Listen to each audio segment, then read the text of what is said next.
Thank you, Mr. Chairman. I want to associate myself with the remarks the chairman made about the tragedy in Baltimore and the families who lost loved ones there.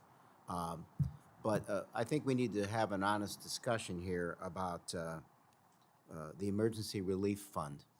Going into this, there was a significant backlog, and recognizing that disasters like this can and do happen, but the severity, the number and severity of natural disasters as well wearing on our resources is significant.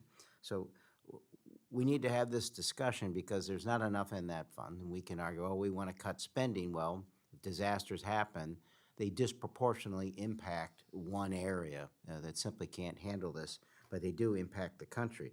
So if you could give us, Secretary, a deeper understanding of the status of the Emergency Relief Fund, how you envision a supplemental at least addressing this Baltimore disaster, but perhaps also the fact that we have a backlog and that we need to recognize that that spigot, that fund, has to be larger every year. Just to be honest with ourselves, that it needs more money. Thank you for the question and for your attention to the Emergency Relief Program, which we know is so important anytime there is an incident affecting transportation like the Francis Scott Key Bridge collapse. For perspective, in terms of the proportions that are in play, in May of 2023, FHWA provided $749 million in ER program funds to help 39 states, District of Columbia, and Puerto Rico make repairs for roads and bridges that had been damaged by storms, floods, wildfires, and other events. In January 2024, Federal Highways provided $729 million in ER program funds to help 34 states, as well as D.C., the U.S. Virgin Islands, and Puerto Rico.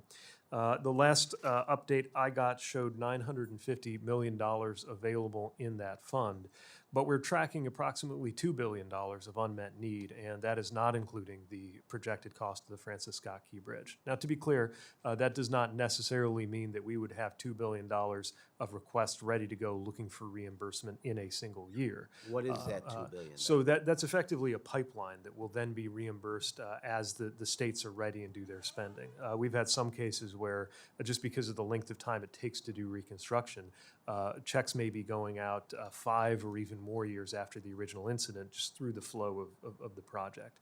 But what we do see is there is a mismatch between the $950 million and the $2 billion plus and counting that we see by way of need. And so we would welcome support on ways to make sure that that fund is adequately topped up, knowing that severe weather is becoming more severe and more frequent, not less, and that even though we are separately working through programs like Protect to make our infrastructure more resilient in the first place against the kinds of threats that weather, natural disasters, and other effects can cause, we still are facing an uphill struggle and are going to need to do everything we can to be ready on the back end to respond when disaster strikes.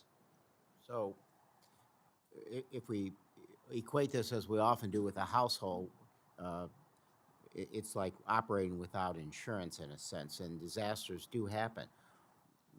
What is the probable need for supplemental? And if we're going to go to that expense, what would it take to fill that fund with a reasonable amount of money, an endowment in the sense to not have to have a wait for a supplemental when the next disaster takes place? Well, I'd certainly concur that it would be optimal to know that the fund is being refreshed at a rate that keeps up with the needs that have come to it.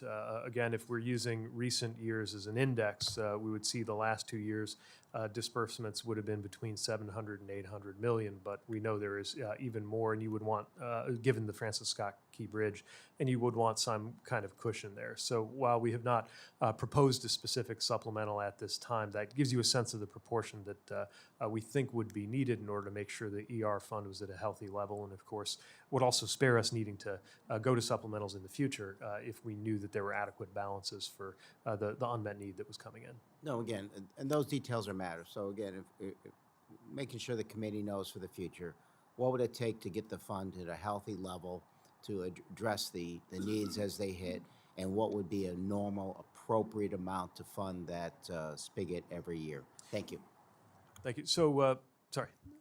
Being authorized at $100 million a year and then periodically being supplemented by Congress, we can work with that. But a cushion that's more in the line of the levels that we've found ourselves dispersing in recent years would help us to stay ahead of that and reduce the need for supplementals or additional work outside of the regular budget cycle.